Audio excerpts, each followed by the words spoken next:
রাসূলুল্লাহ সাল্লাল্লাহু আলাইহি ওয়াসাল্লাম কদরের রাতগুলোতে কি কি ইবাদত করতেন? আমি খুঁজে 5টা আমলের কথা পেয়েছি বিশেষভাবে। এক নম্বর কাজ হচ্ছে তিনি সারা রাত জেগে ইবাদত করতেন এবং পরিবারের লোকদেরকে ঘুমোতে দিতেন না, উঠিয়ে দিতেন। 2 নম্বর হচ্ছে ইতিকাফ করা।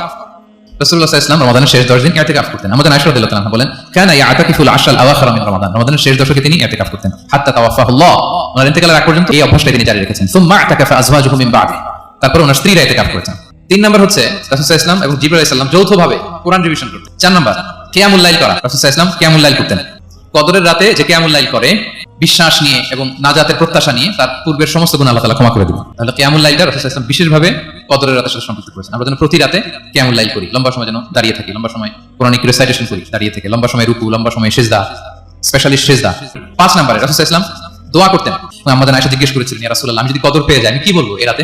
মা আদউ, কি দোয়া করব? রাসূল সাল্লাল্লাহু আলাইহি ওয়াসাল্লাম বললেন, তাকুলিন আয়েশা, তুমি বলবে আল্লাহুম্মা ইন্নাকা আফুউন তুহিব্বুল আফওয়া ফাআফু আন্নি।